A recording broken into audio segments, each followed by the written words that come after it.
The blood on her dress had dried to a rust-colored stain by the time Rebecca Durant stumbled into the trading post at the edge of Cripple Creek, Colorado. Her feet bare and bleeding, her face a mask of dirt and terror. The proprietor took one look at her and reached for his rifle, mistaking her for trouble, but she collapsed before he could decide what to do with her.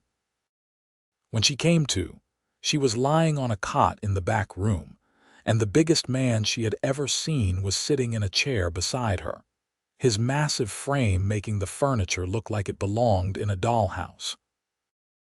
"Easy now," he said, his voice a deep rumble that somehow managed to sound gentle despite its power. "You are safe here. My name is Isaac Yates." Rebecca tried to sit up, but her body refused to cooperate. Every muscle screamed in protest, and her head swam with dizziness. She had been running for 3 days straight, surviving on nothing but creek water and the desperate need to put distance between herself and the nightmare she had fled. "Where am I?" Her voice came out as a rasp, and she realized her throat was parched. "Cripple Creek." "About 5 miles outside the main town proper. This here is Bill's trading post, but he has gone to fetch the doctor." Isaac reached for a tin cup on the small table beside the cot and held it to her lips. "Drink slow." The water was cool and clean, and Rebecca had to force herself not to gulp it down. As she drank, she studied the man through her lashes. He had dark hair that fell past his shoulders, tied back with a leather cord, and a thick beard that could not hide the strong line of his jaw. His shoulders were impossibly broad, straining against the worn flannel of his shirt, and his forearms, visible where he had rolled up his sleeves, were corded with muscle. He looked like he could snap a man in half without much effort, but his eyes, a startling shade of green, held nothing but concern. "Thank you," she managed when she had drunk her fill. Isaac set the cup down and leaned back in his chair, which creaked under his weight. "You want to tell me what happened to you? That blood on your dress, it yours or someone else's?" Rebecca's hand flew to the front of her dress, and the memories came flooding back. Her fingers trembled as she touched the stiff fabric. "It is not mine," she whispered. "Figured as much. You do not have any wounds that would bleed like that." Isaac's voice remained calm, matter of fact, and somehow that made it easier for her to breathe. "You do not have to tell me nothing if you do not want to, but I have been told I am a decent listener, and sometimes talking helps." She shook her head, pulling the thin blanket up to her chin despite the warm June afternoon. "You would not understand. Maybe not. But I promise you this, I will not judge you for whatever it is you have been through." Something in his tone made her look at him again, really look at him. There was no pity in his expression, no disgust, just a quiet patience that she had never encountered in a man before. Still, she had learned the hard way that men could not be trusted, that they said one thing and meant another, that their promises were as worthless as Confederate currency. "I need to keep moving," she said instead of answering. "As soon as the doctor says I can travel, I need to go." Isaac nodded slowly. "Where you headed?" "West, California, maybe, anywhere but here." "Here being Colorado or here being wherever you came from?" "Both." The door to the trading post opened, and a portly man with spectacles came bustling in, followed by an older gentleman carrying a black medical bag. Isaac stood, and Rebecca was struck again by his sheer size. He had to be at least 6.5 feet tall, all of it solid muscle and strength. "This is Doc Patterson," Isaac said. "He is going to take a look at you, make sure you are all right. I will be right outside if you need anything." He left before Rebecca could respond, and she felt an odd sense of loss at his departure. The doctor was kind enough, examining her feet and checking her for injuries she might not have noticed. He asked no questions about the blood or how she had come to be in such a state, which she appreciated. When he finished, He left her with a tin of salve for her feet and instructions to rest for at least a few days. Bill, the proprietor, poked his head in after the doctor left. "You are welcome to stay here long as you need, miss. Isaac already paid for your room and board." "I cannot accept that," Rebecca protested, trying to sit up. "I have no way to pay him back. Take it up with him. That man is stubborn as a mule when he sets his mind to something." Bill disappeared before she could argue further. Rebecca lay back on the cot and stared at the rough wooden ceiling. She had $47 sewn into the hem of her dress, everything she had managed to save over the past 2 years, and she could not afford to waste it on charity she had not asked for. But her body betrayed her, exhaustion pulling her under like a riptide, and she fell into a deep, dreamless sleep. When she woke, the light had changed, the afternoon sun giving way to the softer glow of early evening. Someone had left a plate of food on the table beside her, along with a fresh cup of water. Her stomach growled, and she realized she could not remember the last time she had eaten a real meal. The food was simple, bread and cheese and some dried meat, but it tasted like the finest feast. She was finishing the last of the bread when Isaac appeared in the doorway. He had changed his shirt, and his hair was damp like he had just washed it in the creek. "Feeling better?" he asked. "Yes. Thank you for paying for the room. I will repay you as soon as I can." Isaac waved a hand dismissively. "Do not worry about it. Consider it a welcome to Colorado. I am not staying in Colorado. Right, California." He pulled the chair closer to the cot and sat down, the wood groaning under him. "That is a long journey to make alone, especially for a woman." Rebecca bristled at that. "I can take care of myself." "I do not doubt it. Anyone who can make it 5 miles through rough country with bare feet has got grit, but grit only gets you so far when you are facing down a pack of wolves or a band of outlaws. I will manage." Isaac studied her for a long moment, and Rebecca found she could not quite meet his gaze. There was something about him that made her feel exposed, like he could see right through all the walls she had built around herself. "You know what I think," he said finally. "I think you are running from something or someone, and you are so scared that you cannot think straight. I think you would rather die out there in the wilderness than risk trusting anyone to help you." "You do not know anything about me," Rebecca snapped, her voice sharper than she intended. "You are right, I do not. But I know fear when I see it, and I know what it looks like when someone has been hurt so bad they cannot see a way forward." The accuracy of his words made her chest tight. "What do you want from me?" "Nothing. I just want to help." "Why? You do not even know me." Isaac leaned back in his chair, his expression thoughtful. "About 3 years ago, I was living up in the mountains, trapping and hunting, keeping to myself. I liked it that way. No people, no complications, just me and the wilderness. Then one winter, I came across a family whose wagon had broken down. They were freezing, starving, and the father was sick with fever. I almost kept walking. It was not my problem, you know, but something made me stop and I helped them. Got them to the nearest town, made sure they had food and shelter. The father did not make it, but the mother and her 3 kids survived." He paused, and Rebecca found herself leaning forward, drawn into the story despite herself. "A year later, I came down from the mountains for supplies, and I ran into that woman in Denver. She told me that if I had not stopped to help them, they all would have died. She said I gave her children a future, and I realized something. Being alone was easy. Being alone was safe. But it was also empty. So I started spending less time in the mountains and more time down here, helping folks when I could. It gave me something that trapping never did. It gave me purpose." "That is a nice story," Rebecca said quietly, "but I am not some family in need of rescuing. I am fine." "Are you?" The question hung in the air between them, and Rebecca felt the familiar sting of tears behind her eyes. She blinked them back furiously.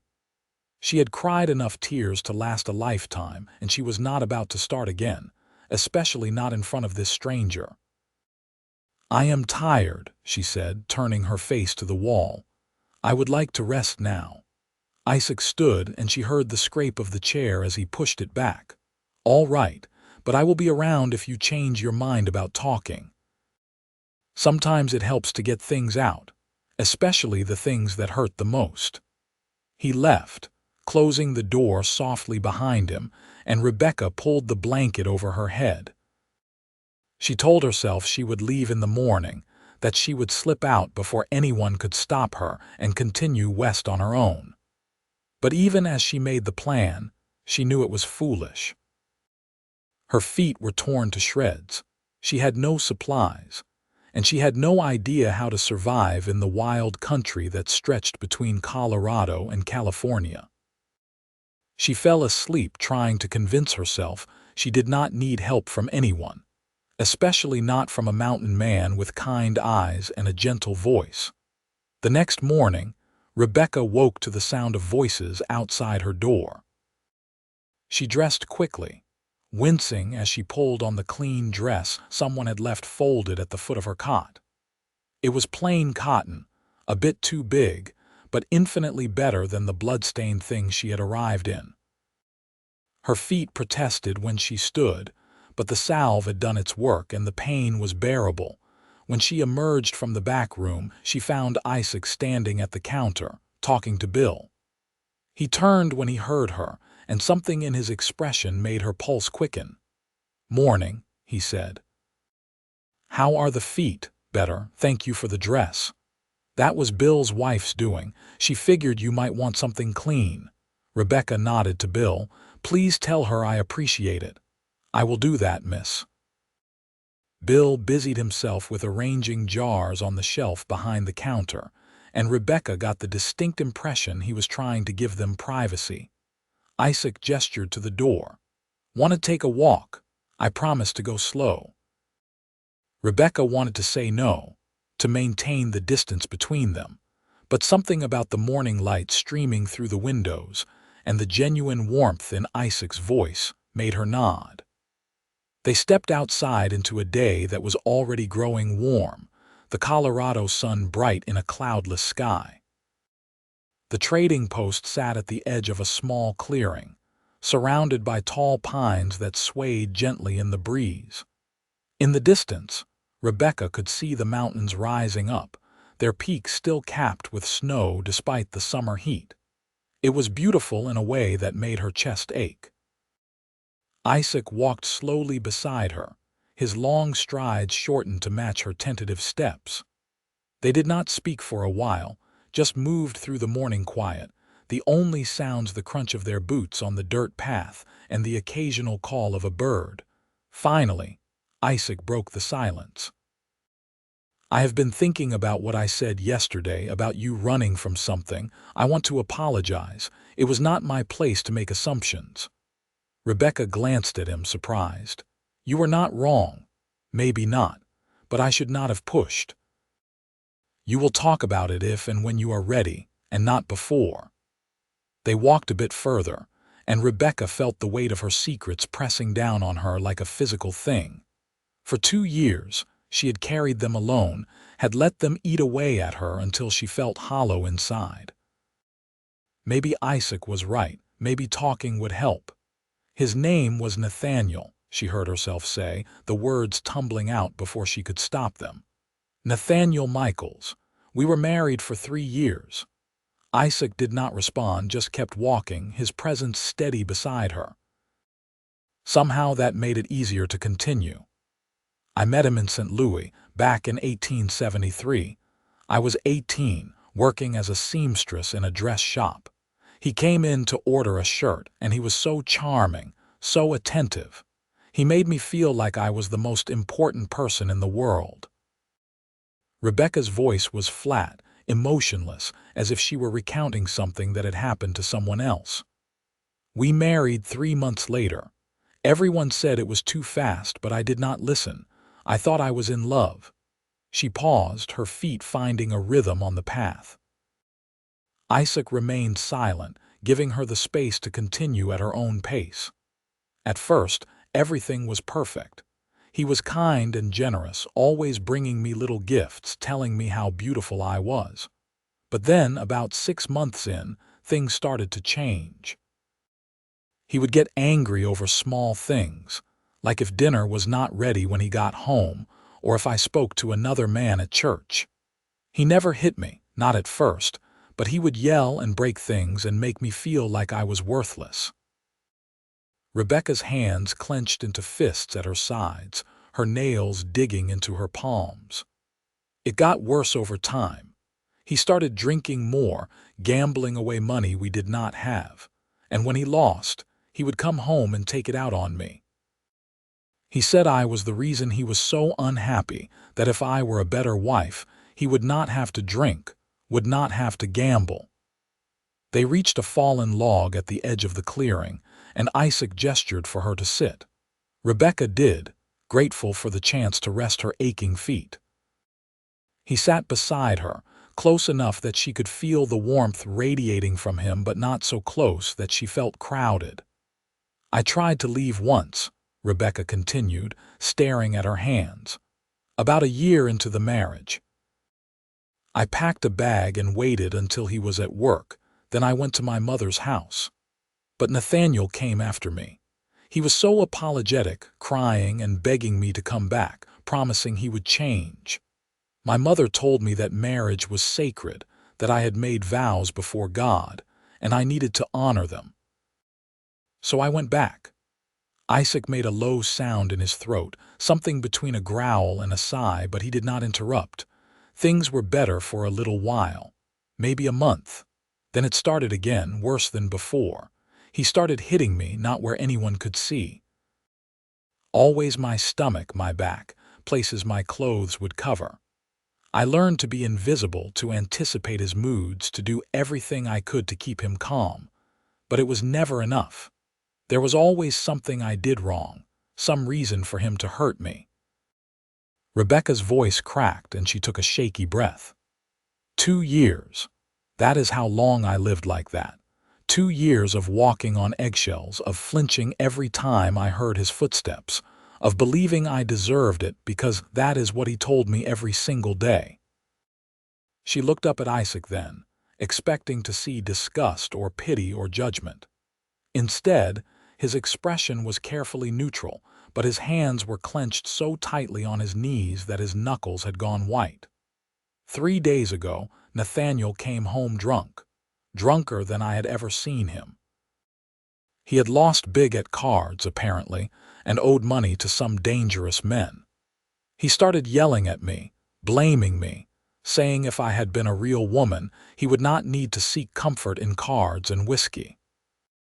Then he started hitting me, and I just knew, that if I did not do something, he was going to kill me.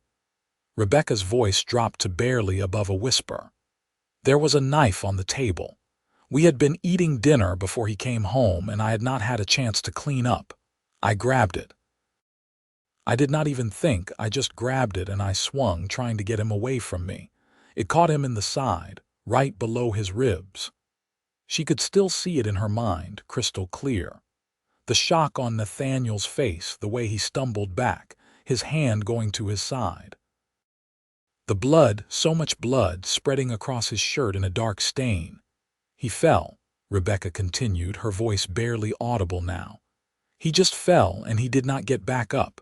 I stood there for what felt like hours but was probably only minutes, watching the blood pool around him. Then I ran. I did not pack anything, did not take anything except the money I had hidden away. I just ran. The tears were flowing freely now, and Rebecca did not bother to wipe them away. I killed him, Isaac. I killed my husband, and now I am a murderer, and if they catch me, they will hang me. For a long moment, Isaac said nothing. Rebecca waited for him to stand, to walk away, to tell her she was a monster. Instead, he reached over and took one of her hands in his. His palm was rough and calloused, but his touch was gentle. "Listen to me, Rebecca," he said, his voice low and fierce. "What you did, that was not murder. That was survival. You did what you had to do to stay alive, and anyone who says different does not know what they are talking about. But I killed him. You defended yourself against a man who was trying to hurt you, who had been hurting you for years. There is a difference. Isaac shifted so he was facing her fully. You did nothing wrong, do you hear me? Nothing. Rebecca wanted to believe him, wanted to let his words ease the crushing guilt that had been weighing on her since that night, but it was not that simple. The law will not see it that way, she said. I am a woman. He was my husband. They will say I should have obeyed him, that I should have been a better wife, just like my mother said. They will hang me, and everyone will say I deserved it. Isaac's jaw tightened. Then we make sure they do not catch you. You think I am going to let you wander off into the wilderness alone, knowing there might be a bounty on your head? Not a chance. His tone brooked no argument. You said you were headed to California. I know the trails, know how to avoid the towns where questions might be asked. I will get you there safely. Rebecca stared at him, unable to comprehend what he was offering. Why would you do that? You barely know me, and now you know I am a wanted woman. You could be arrested for helping me. Let me worry about that. Besides, I told you I like having a purpose. Getting you to California, keeping you safe, that seems like a pretty good purpose to me. I cannot ask you to do this. You are not asking, I am offering. They sat there in the morning light, Rebecca's hand still clasped in Isaac's, and she felt something shift inside her. For the first time since that terrible night, she did not feel entirely alone. It was a small thing, fragile as a bird's egg, but it was something. I do not understand you, she said softly. I just told you I killed a man, and you are sitting here holding my hand like it does not matter. Isaac's expression softened. It matters. What you went through matters. But it does not change the fact that you deserve help, that you deserve to be safe. And maybe I am just a simple mountain man, but I know right from wrong, and helping you is the right thing to do. Rebecca found she could not speak past the lump in her throat, so she just nodded.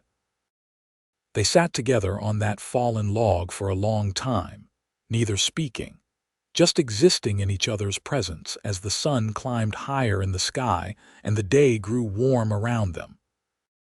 When they finally walked back to the trading post, Rebecca felt lighter somehow, as if sharing her story had lifted some of the weight she had been carrying.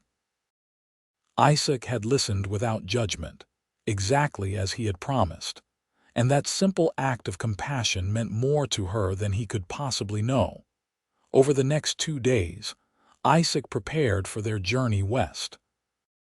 He gathered supplies, purchased horses, and studied maps, plotting a route that would keep them away from major towns and settlements where Rebecca might be recognized. She watched him work, marveling at his quiet efficiency and the way he seemed to anticipate problems before they arose. Bill's wife, a plump woman named Martha with kind eyes and a ready smile, provided Rebecca with more clothes suitable for travel, along with a wide-brimmed hat to protect her from the sun. She asked no questions about why Rebecca needed to leave so urgently, but she hugged her tight before they departed and whispered, "You take care of yourself, dear, and you let that good man help you. Isaac Yates is one of the best souls I have ever known." They left early on the 3rd morning, before the sun had fully risen.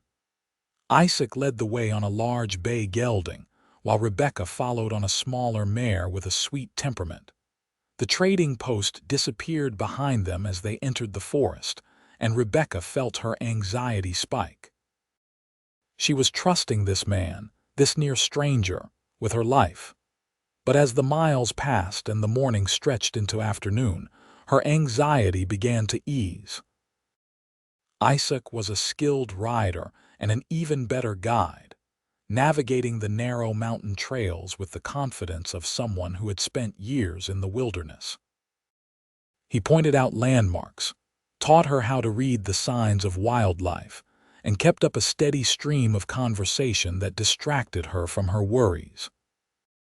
They stopped for lunch beside a clear mountain stream, and Isaac produced bread and cheese from his saddlebags, along with apples that were only slightly bruised. Rebecca sat on a smooth rock and ate, watching the water flow past and feeling the tension slowly drain from her shoulders. "Can I ask you something?" Isaac said, breaking the comfortable silence, "Of course. What are you going to do when you get to California? Do you have family there or a plan?" Rebecca shook her head.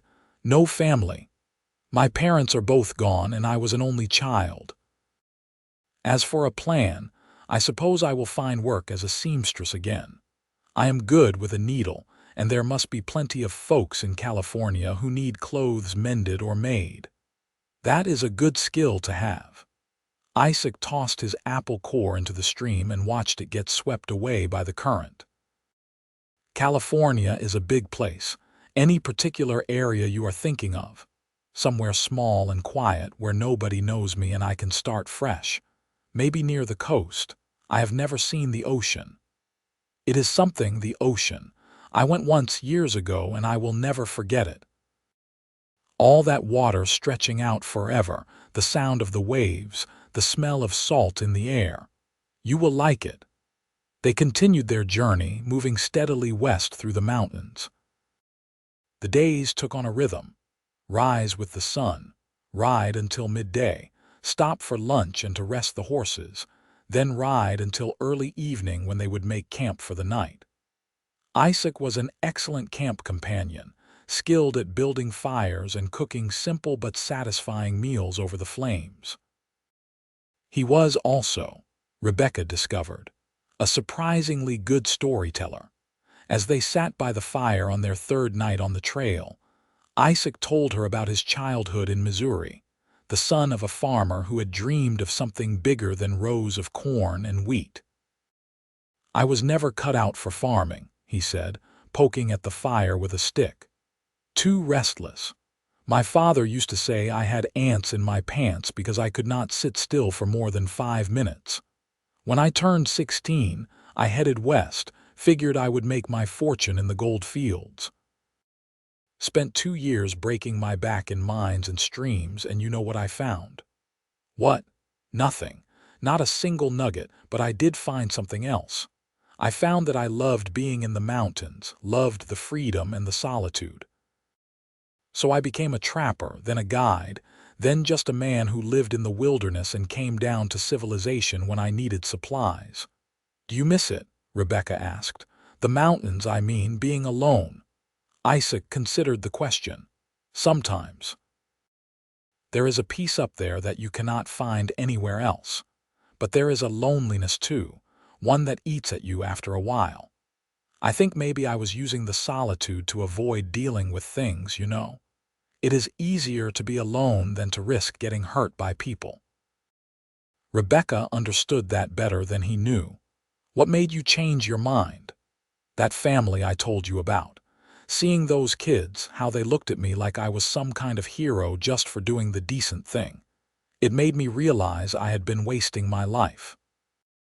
We are not meant to be alone, I do not think. We are meant to connect with other people, to help each other, to build something together that is bigger than ourselves." He glanced at her across the fire, and in the flickering light, Rebecca could see the sincerity in his eyes. "That is why I am helping you. Not because I want something from you or because I think you owe me. I am helping you because it is the right thing to do, and because maybe, in some small way, it makes my life mean something." Rebecca felt her throat tighten with emotion. "It means something to me. More than you know." They held each other's gaze for a long moment, and Rebecca felt that fragile thing inside her chest grow a little stronger. Trust, she realized. It was trust, and it was beginning to take root. The nights were cool in the mountains, and they slept close to the fire for warmth. Isaac always positioned himself between Rebecca and the forest, a silent protector even in sleep. She found herself watching him sometimes in the firelight, studying the strong planes of his face and the way his chest rose and fell with each breath. He was unlike any man she had ever known. gentle and fierce in equal measure, and she was beginning to realize that her feelings for him were becoming complicated. On their 5th night on the trail, a storm rolled in without warning. One moment the sky was clear and star-studded, the next it was black with clouds and flashing with lightning. The rain came down in sheets, cold and relentless, and within minutes, Rebecca was soaked through. Isaac sprang into action, quickly fashioning a makeshift shelter from their canvas tarp and some sturdy branches. It was not much, barely big enough for them to huddle under, but it was better than nothing. They crouched together in the small space, their shoulders pressed tight as the storm raged around them. "You all right?" Isaac asked, his voice barely audible over the thunder. Rebecca nodded, then realized he probably could not see her in the darkness. "Yes, just cold." Without a word, Isaac pulled off his jacket and draped it over her shoulders. It was still warm from his body heat, and it smelled like pine and leather and something uniquely him. "You will freeze," she protested, trying to give it back. "I will be fine. I have been through worse than this." They sat in silence for a while, listening to the rain drum against the canvas above them. Rebecca pulled Isaac's jacket tighter around herself, grateful for the warmth but acutely aware of how close they were sitting. She could feel the heat of his body, the solid presence of him, and it stirred something in her that she had thought was dead. "Isaac," she said softly. "Yeah, thank you. For everything. I know I have said it before, but I do not think I can say it enough." She felt rather than saw him turn toward her. "You do not have to thank me, Rebecca." "Yes, I do. You have given me hope, and I did not think I would ever feel that again." There was a long pause, and then Isaac's hand found hers in the darkness. His fingers were cold, but his grip was warm and strong. "You are stronger than you think, you know that. Most people would not have survived what you went through. The fact that you are still here, still fighting, that is incredible."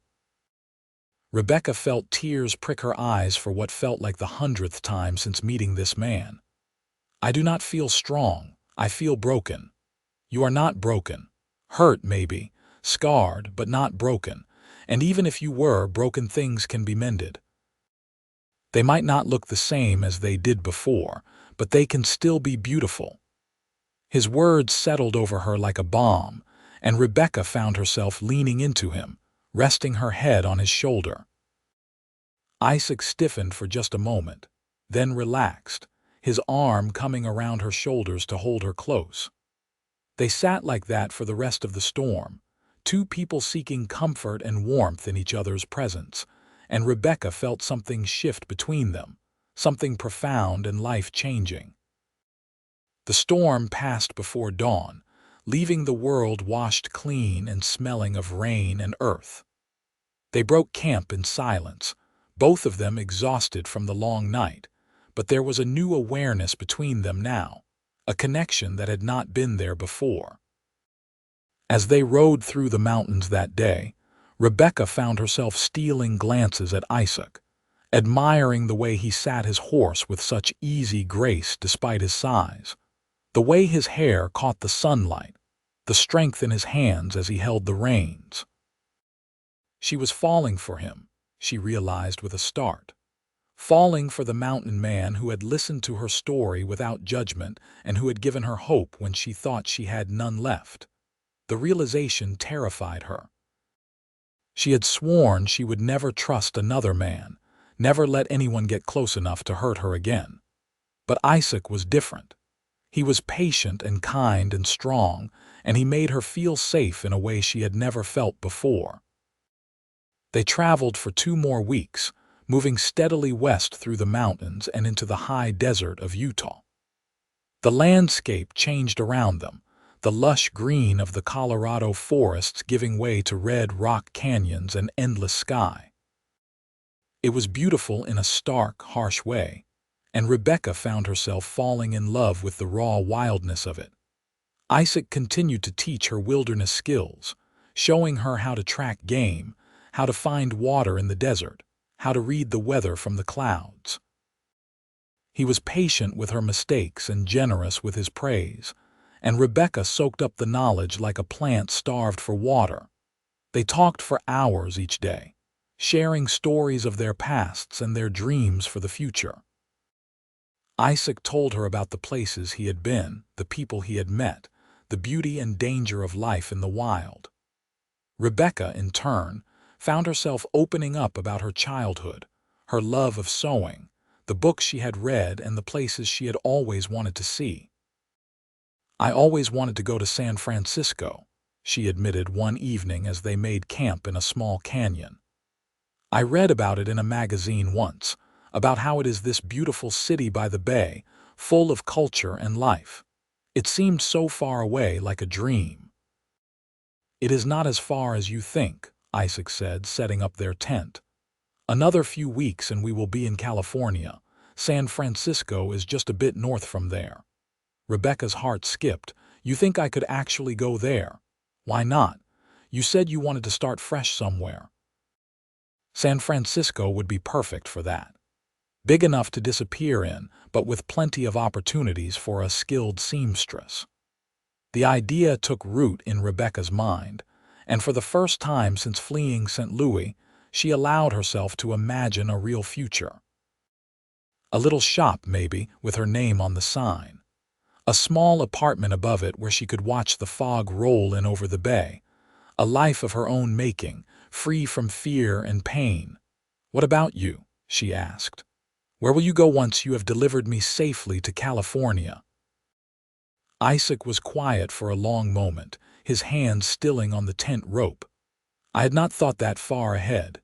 You will go back to Colorado, I suppose, back to the mountains." "Maybe." He finished securing the tent and sat back on his heels.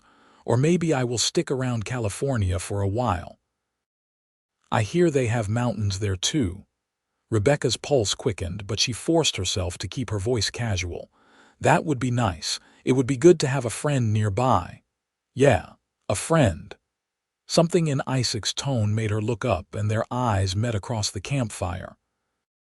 The air between them suddenly felt charged, heavy with unspoken words and feelings.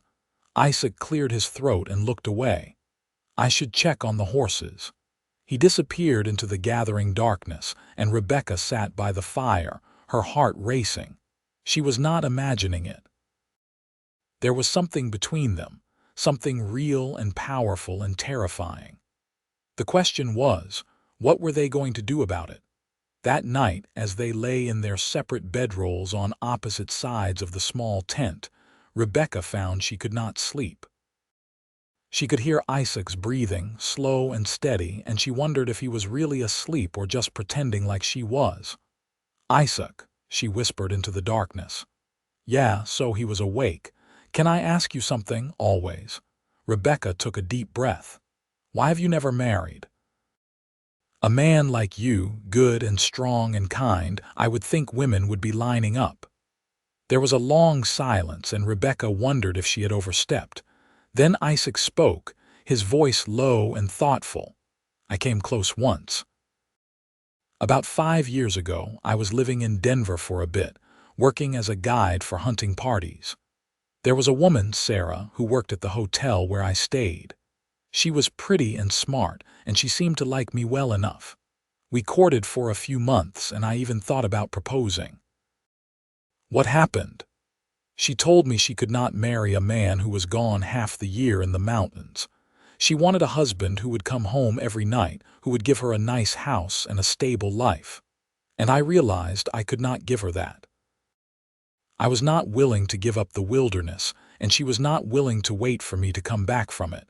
So we ended things, and I went back to the mountains." Isaac shifted in his bedroll, and Rebecca heard the rustle of fabric. "I told myself I was better off alone, that I did not need anyone.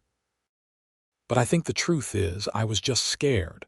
Scared of changing who I was, scared of letting someone in only to have them leave. It was easier to be alone than to risk getting hurt." Rebecca understood that feeling all too well. "And now I am starting to think maybe I was wrong." Maybe being alone is not the same as being free. Maybe the real freedom comes from choosing to let someone in, even when it is scary. Her heart was pounding so hard she was sure he could hear it.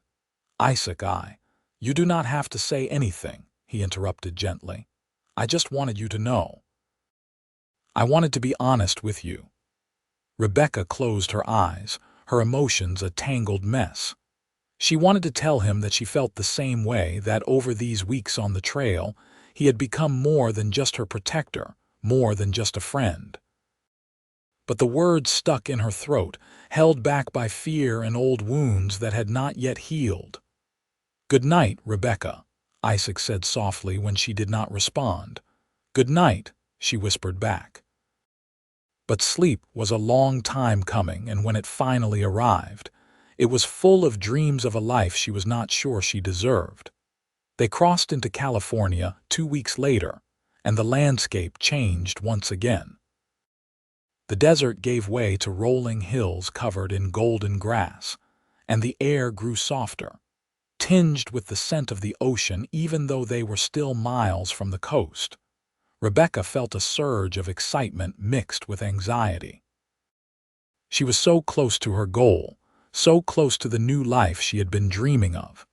But she was also running out of time with Isaac, and the thought of saying goodbye to him made her chest ache. They camped that night in a small grove of oak trees, and after they had eaten dinner and cleaned up, they sat by the fire as they had done so many times before. But tonight felt different, weighted with the knowledge that their journey was almost over. How much farther to San Francisco? Rebecca asked, breaking the silence. About a week if we keep a steady pace, less if we push hard. Isaac poked at the fire with a stick, sending up a shower of sparks. You nervous? A little. Starting over in a new place, it is exciting but scary too. You will do fine. You are one of the strongest people I know. Rebecca smiled at that. Coming from you, that means a lot. They fell silent again, and Rebecca gathered her courage. She had been thinking about this for days, and she knew if she did not speak now, she might not get another chance. Isaac, I need to tell you something. He looked at her, his green eyes reflecting the firelight. All right.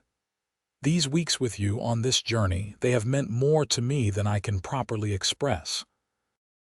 You saved my life, not just by helping me escape, but by reminding me that there are still good people in the world, that not all men are like Nathaniel. Isaac opened his mouth to respond, but Rebecca held up a hand. Please, let me finish. I have been thinking a lot about what you said that night, about being scared of letting someone in. I understand that fear because I have been living with it for years. Nathaniel took so much from me, my confidence, my trust, my belief that I could ever be loved in the right way. But you have given those things back to me, piece by piece, and I did not even realize it was happening until recently. She took a shaky breath. What I am trying to say is, I have feelings for you, real feelings. And I know that is probably foolish, considering everything I have been through, considering that we barely know each other. But I could not let this journey end without telling you the truth. The silence that followed felt like it stretched for hours, though it was probably only seconds.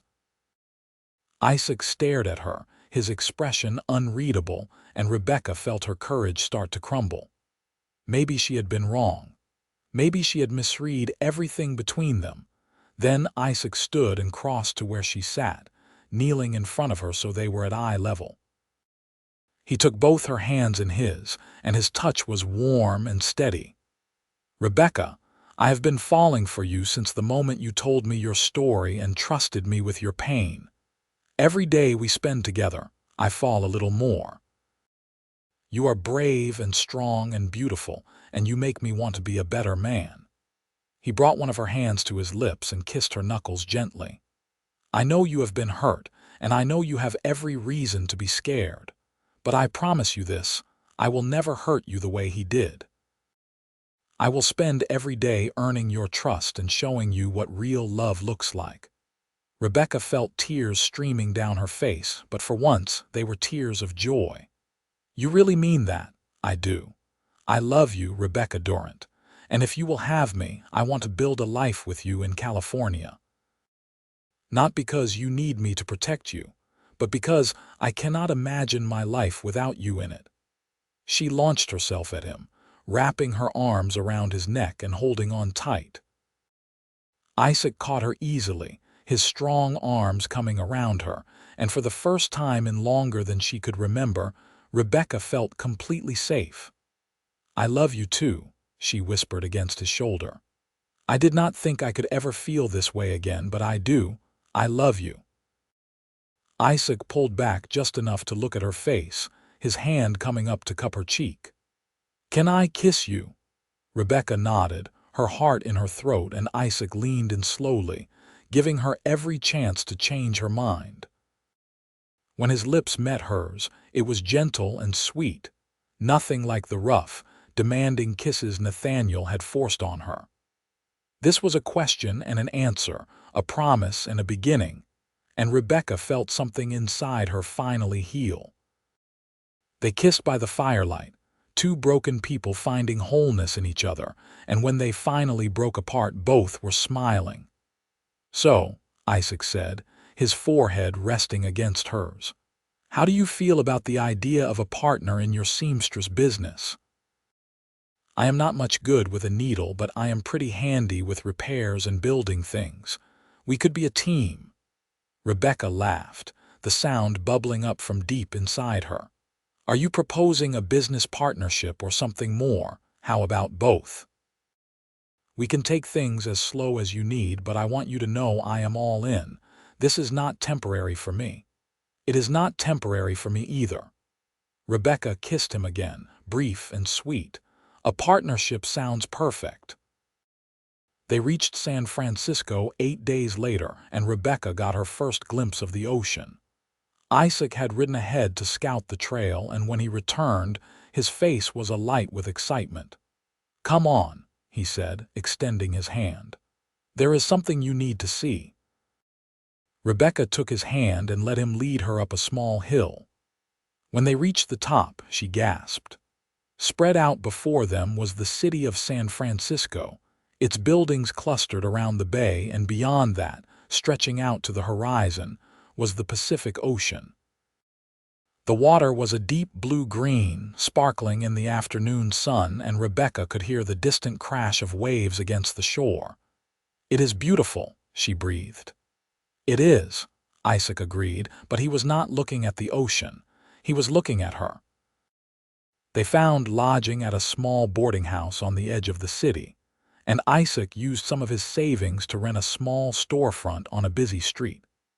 Rebecca spent the first weeks setting up her seamstress shop, sewing curtains for the windows and making samples to display. Isaac built shelves and a large work table, and together they painted the walls a cheerful yellow.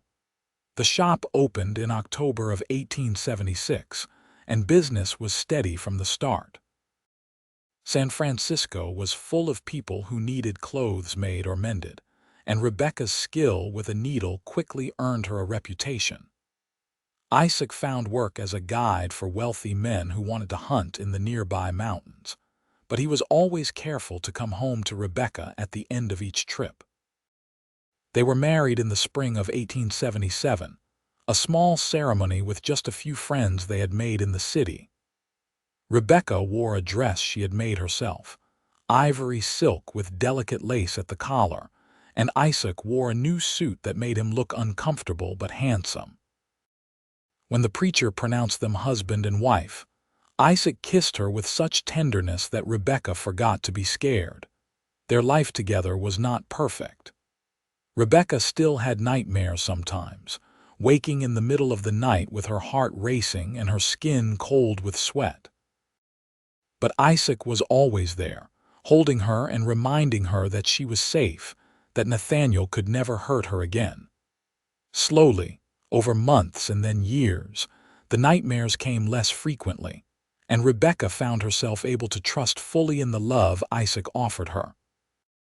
Isaac, for his part, adapted to city life better than Rebecca had expected.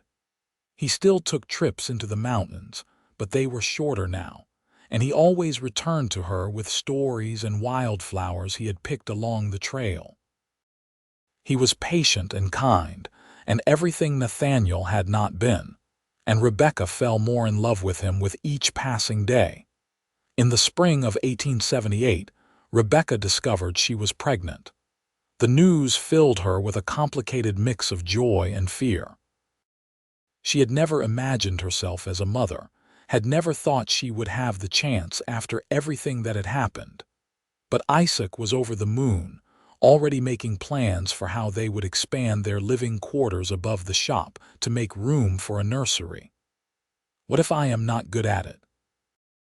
Rebecca asked one evening as they sat together on the small balcony outside their bedroom, watching the fog roll in over the bay. "What if I cannot be the mother this baby deserves?" Isaac took her hand and kissed her palm. "You are going to be an amazing mother. You have so much love to give, and our child is going to be so lucky to have you. But what if I make mistakes? What if I do something wrong? Then we will figure it out together. That is what partnerships are for, remember." Their son was born in December of 1878, a squalling, red-faced baby with a shock of dark hair and his father's green eyes. They named him Samuel, after Isaac's father, and Rebecca fell in love with him the moment she held him in her arms. Isaac was a natural father, gentle and patient with the baby, even when Samuel cried for hours on end. He would walk the floor with his son cradled against his broad chest, singing softly in a deep voice that always seemed to calm the baby. Rebecca would watch them together and feel her heart swell with a happiness she had never thought possible. The shop continued to thrive, and Rebecca hired an assistant to help with the workload so she could spend more time with Samuel. Isaac cut back on his guiding trips, only taking jobs when they really needed the money, and they settled into a comfortable rhythm as a family. When Samuel was 2 years old, Rebecca became pregnant again. This time, the fear was less, replaced by excited anticipation. Their daughter was born in the summer of 1881, a tiny thing with wisps of blonde hair and Rebecca's smile. They named her Clara, and Samuel was instantly smitten with his baby sister. Life was full and rich, filled with the laughter of children and the quiet contentment of a love built on trust and respect.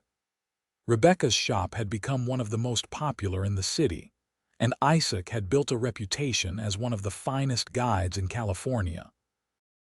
They were not rich, but they were comfortable, and more importantly, they were happy. On their 10th wedding anniversary, Isaac took Rebecca to dinner at a fancy restaurant overlooking the bay.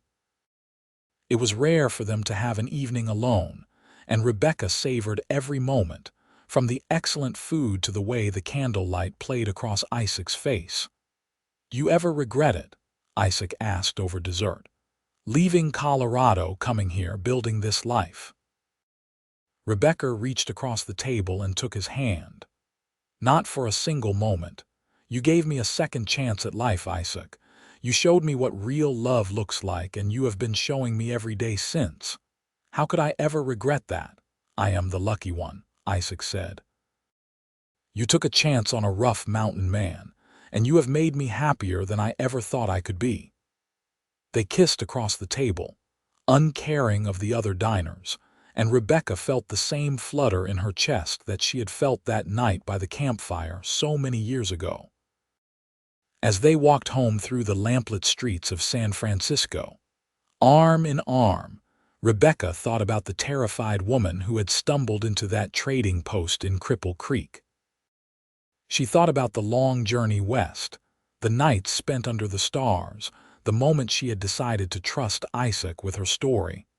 It had been the hardest thing she had ever done, opening up to him, letting him see her pain and her fear.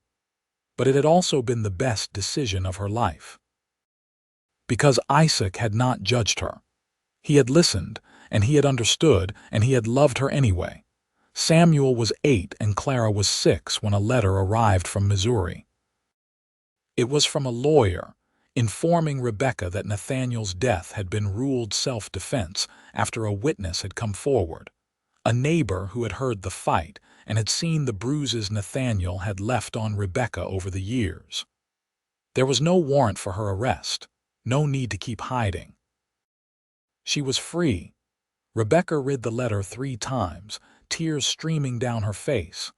Isaac held her as she cried, not tears of sadness but of relief, of a weight finally lifted after so many years. "It is really over," she said when she could speak again. "I do not have to be afraid anymore." "You have never had to be afraid," Isaac said gently. "Not since the moment you trusted me, but I am glad you have official confirmation. You deserve that peace." That night, they burned the letter in the fireplace and watched the flames consume the last remnant of Rebecca's old life.